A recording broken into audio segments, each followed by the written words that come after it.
Movie के start होते ही दो कॉलेज स्टूडेंट दिखाए जाते हैं, जिनमें एक पैक्सटन और दूसरा जोश था। ये दोनों दरअसल यूरोप में घूमने आए होते हैं। फिर उन लोगों को आइसलैंड में उनका एक फ्रेंड ऑली मिल जाता है और वो तीनों मिलकर एम्स्टर्डम जाते हैं। और लेट नाइट वो एक नाइट क्लब से अपने हॉस्टल में वापस आते हैं। तब उसका डोर क्लोज होता है, जिसे कोई भी नहीं खोल रहा होता और मजबूरन उन्हें बाहर ही स्टे करना पड़ता है। तभी उनके नेबर में एक लड़का जिसका नाम एलेक्स होता है, वो उन लोगों को अपने फ्लैट पर बुलाता है और ये लोग चले भी जाते हैं। एलेक्स उन लोगों को मशवरा देता है कि वो स्लोवाकिया की एक हॉस्टल में चले जाएं, जहां पर उन्हें बहुत ज्यादा गर्ल्स मिलेंगी। वो लोग तो पहले ही अमेरिका से यूरोप अयाशी करने आए थे और अब उसकी बात सुनकर वो अगले ही दिन स्लोवाकिया की ट्रेन में बैठ जाते हैं। उस ट्रेन में वो लोग एक बिजनेसमैन से मिलते हैं और जब वो खाना खा रहा था तब उसके हाथ बहुत ज्यादा थ्रिलिंग हो रहे थे, जिसे देखकर वो लोग काफी हैरान हो जाते हैं क्योंकि वो शख्स इन्हें काफी अजीब लग रहा था। फिर वो लोग आपस में बातें करना शुरू हो जाते हैं और बातों बातों में वो आदमी जोश के पांव पर हाथ रख देता है, जिससे जोश को काफी गुस्सा आता है और वो काफी चिल्लाता है और वहाँ से चला जाता है। और थोड़ी ही देर में उन लोगों की मंजिल यानी स्लोवाकिया आ जाता है। स्लोवाकिया के स्टेशन पर उतरते ही वो देखते हैं कि वहाँ पर उन तीनों के अलावा कोई भी मौजूद नहीं है। स्टेशन बिल्कुल ही खाली है और वो लोग उसी हॉस्टल में जाते हैं और हर तरफ उन्हें लड़कियां ही लड़कियां नजर आती हैं, जिन्हें देखकर वो काफी खुश हो जाते हैं। इसके बाद वो लोग अपने रूम में जाते हैं और वहाँ पर अपनी रूममेट नतालिया और स्वेटलाना से मिलते हैं। वो दोनों लड़कियां उन्हें स्पा में जाने के लिए इनवाइट करती हैं। इसके लिए वो एग्री हो जाते हैं और उनके पीछे पीछे स्पा में चले जाते हैं। और इसके बाद वो लड़कियां उन्हें एक डांसिंग क्लब में लेकर जाती हैं और वहाँ जाके वो सब काफी इंजॉय करते हैं। फिर जोश फ्रेश होने के लिए क्लब से बाहर आता है। तब उस कम्युनिटी के कुछ क्रिमिनल बच्चे उसे घेर लेते हैं और उसे पैसे निकालने की डिमांड करते हैं। तब वही बिजनेसमैन वहाँ पर पहुँच जाता है और पैसे उनके आगे फेंक देता है और वो बच्चे उन पैसों को उठाकर वहाँ से भाग जाते हैं। जोश उस आदमी को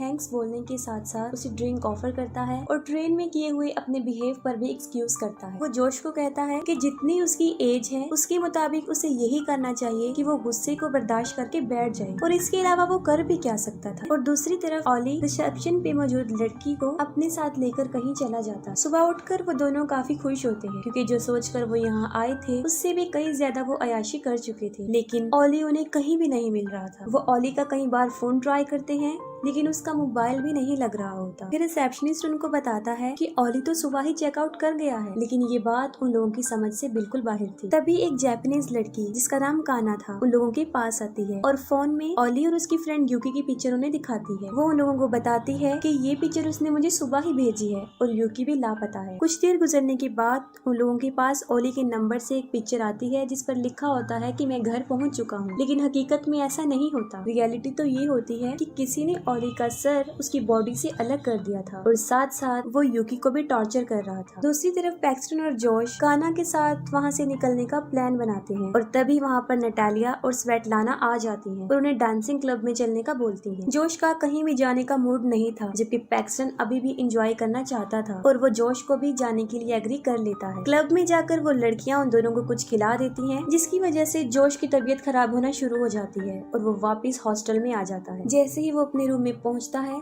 वो बेहोश हो जाता है और साथ साथ पैक्सटन की तबीयत भी खराब होती जाती है और वो वॉशरूम की बजाय क्लैथ रूम में चला जाता है और उसका डोर लॉक हो जाता है और वो लॉक में ही बंद हो जाता है। और जब उसे होश आता है तब वो मुश्किल से ही कुछ देख रहा था। वो देखता है कि किसी ने उसे एक रूम में लॉक कर दिया है और उसके चारों तरफ काफी ज्यादा औजार पड़े हुए हैं। पहले तो कोई आदमी उसके मुंह से मास्क हटाता है और एक ड्रिल लेता है और उसके चेस्ट में 2 होल कर देता है और वो कोई और नहीं होता बल्कि वही बिजनेसमैन होता है। वो जोश को बताता है कि वो हमेशा से ही एक सर्जन बनना चाहता था, लेकिन कभी भी नहीं बना। उसकी वजह ये थी कि उसके हाथ हमेशा कांपते रहते थे। जोश उससे काफी रिक्वेस्ट करता है कि वो उसे छोड़ दे। पहले तो वो उसके पाँव पीछे से काट देता है और साथ ही साथ सामने से एक रूम का दरवाजा खोल देता है और जोश के हाथ पाँव भी, और कहता है कि अब वो आजाद है और वो जा भी सकता। जोश जल्दी से वहाँ से भागने की कोशिश करता है, लेकिन पाँव कटे होने की वजह से वो भाग नहीं पाया। फौरन वहीं पर गिर जाता है और क्रॉलिंग करके वहाँ से भागने की कोशिश करता है, लेकिन वो उसका गला काट कर उसे जान से मार डालता है। दूसरी तरफ पैक्सटन को भी होश आ जाता है और वो दोबारा उसी हॉस्टल में जाता है, जिस पर उसे रिसेप्शनिस्ट बताता है कि वो सुबह ही चेकआउट कर गया है। इसे सुनकर वो काफी हैरान हो जाता है क्योंकि उसने कोई भी चेकआउट नहीं किया होता और वो फिर एक रूम रेंट पर मांगता, जिस पर वो रिसेप्शनिस्ट उसे रूम दे देता है और साथ ही वो उससे काना के बारे में पूछता है, जिस पर वो रिसेप्शनिस्ट जवाब देता है कि वो भी सुबह ही सुबह यहाँ से चली गई है। पैक्सटन अपने रूम में आता है और फिर से उसके साथ वही होना शुरू हो जाता है जब पहले हुआ था, यानी रूम में आते ही उसे उसे 2 लड़कियां मिलती हैं जो उसे स्पा पर चलने का बोलती हैं। ये सब कुछ उसे काफी अजीब लग रहा होता है और वो काफी हैरान भी हो जाता है। फिर वो जोश का फोन ट्राई करता है, लेकिन इसका भी कोई फायदा नहीं होता क्योंकि उसका मोबाइल फोन स्विच ऑफ आ रहा होता है।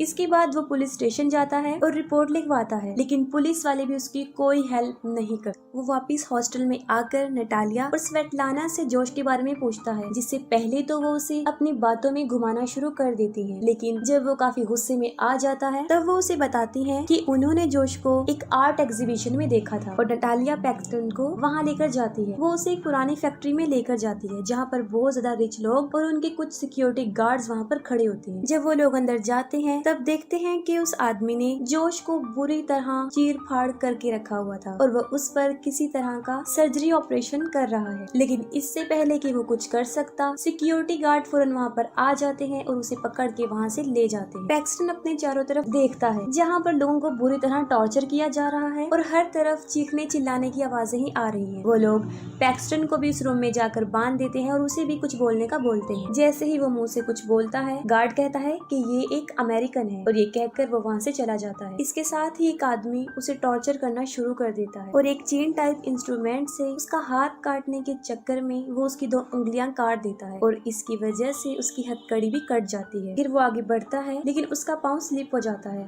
और वो नीचे गिर जाता है और उसी चेंसों से उसका अपना ही पाँव कट जाता है। पैक्सटन जल्दी से खुद को आजाद कर लेता है, पिस्टल उठाता है और फौरन उसे शूट करके मार देता है और फौरन सिक्योरिटी गार्ड वहाँ पर आ जाता है, जिस पर पैक्सटन उसे ऐसे शो करवाता है जैसे कि वो अभी भी बंधा हुआ है और जैसे ही उसे मौका मिलता है वो उस गार्ड को भी मार देता है और इसके साथ ही उस पिस्टल्स की बुलेट्स भी खत्म हो जाती हैं। फिर वो वहाँ से जाता है और भागते हुए एक रूम में पहुँच जाता है और वो देखता है कि चारों तरफ डेड बॉडीज पड़ी हुई हैं और अचानक से वहाँ पर कोई आ जाता है और वो उन्हीं लाशों के दरमियान में छुप जाता है। वो आदमी उन डेड बॉडीज को कहीं पर रखने के लिए ले जा रहा होता है और वहाँ पर पैक्सटन को जॉश की डेड बॉडी भी मिल जाती है। वो किसी तरह खुद को संभालता है और मौका मिलते ही उस आदमी को भी मार डालता है। वहाँ से निकल जाता है और लिफ्ट के जरिए वो फर्स्ट फ्लोर पर आ जाता है। वहाँ पर वो एक रूम में छुप जाता है। उसी रूम में उसे कुछ अच्छे कपड़े मिलते हैं और वो उन्हें पहन लेता है। उस ड्रेस की पॉकेट में उसे एक कार्ड मिलता है जो उस जगह का एड्रेस था, यानी उस जगह का नाम इलीट हंटिंग था और उस कार्ड के पीछे अलग कंट्रीज के लोगों का रेट भी लिखा हुआ था, जिसमें अमेरिका के लोगों का रेट सबसे ज्यादा था। अभी पैक्सटन ये सब कुछ पढ़ ही रहा होता है कि वहाँ पर एक आदमी आ जाता है, लेकिन वो समझता है कि पैक्सटन एक क्लाइंट। वो उसे बताता है कि उसे एक जापानीज लड़की मिली है जिसके साथ उसने बहुत कुछ प्लान किया हुआ है और यहाँ पर वो किसी और की नहीं बल्कि उस लड़की काना की बात कर रहा होता है। उस आदमी के जाते ही पैक्सटन उसकी पिस्टल उठाता है और वहाँ से बाहर आ जाता है। बाहर आकर उसे एक कार नजर आती है जिसमें एक चाबी भी लगी होती है। अभी वो कार में बैठ ही रहा होता है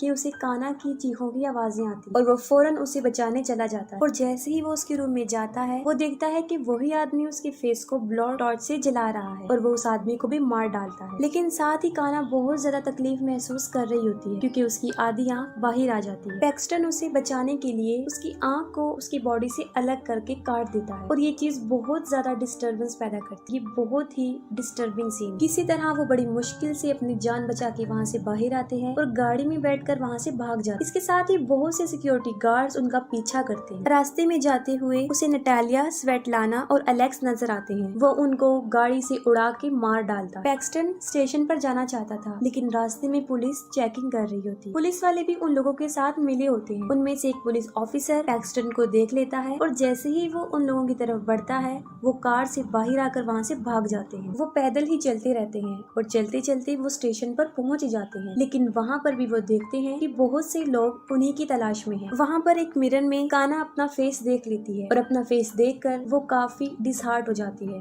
और इसके साथ ही वो सामने से आती हुई ट्रेन के आगे कूदकर सुसाइड कर लेती है। इस इंसिडेंट को देखकर सारे लोग वहाँ पर इकट्ठे हो जाते हैं और इसके साथ ही पैक्सटन को भागने का मौका मिलता है और मौके का फायदा उठाकर वो ट्रेन में बैठ जाता है और ट्रेन भी वहाँ से चल पड़ती है। और जब पैक्सटन ट्रेन में होता है तब उसे उसी बिजनेसमैन की आवाज आती है। जिस स्टेशन पर वो आदमी उतरता है पैक्सटन वहीं पर उसका पीछा करता है। वो बिजनेसमैन अपनी एक छोटी बेटी के साथ होता है और वो दोनों अलग अलग वॉशरूम में चले जाते हैं। वो आदमी काफी देर वॉशरूम से बाहर अपनी बेटी का इंतजार करता है लेकिन वो बाहर नहीं आती। तब वो अंदर जाकर देखता है तो वहाँ पर उसकी बेटी मौजूद नहीं होती, सिर्फ उसका टॉय होता है। वो अपनी बेटी को इधर उधर ढूंढता है लेकिन उसे कहीं भी उसकी बेटी नजर नहीं आती और दूसरी तरफ पैक्सटन उसकी बेटी को किडनैप करके अपने साथ ट्रेन में ले जाता, लेकिन साथ में वो भी अपनी बेटी को ढूंढता रहता है। इस मूवी में जो क्लब दिखाया गया है वो ऐसा क्लब है जहाँ पर अमीर लोग अपने गुस्से और भड़ास को निकालने के लिए मुख्तलिफ कंट्रीज के लोगों को अपना शिकार बनाते और उन्हें जान से मार देते। और अलग अलग कंट्रीज के लोगों का अलग अलग रेट भी है। और सबसे ज्यादा अमेरिका के लोगों का रेट इसलिए है कि वो अमेरिका के लोगों से बहुत ज्यादा नफरत करते हैं और ये काम वो बड़े अरसे से करते आ रहे हैं और पुलिस भी उनके साथ मिली होती है। वो लोग विजिटर्स को लड़कियां प्रोवाइड करते हैं और इसी आड़ में वो उन्हें मार देते हैं और इसके साथ ही मूवी एंड हो जाती है।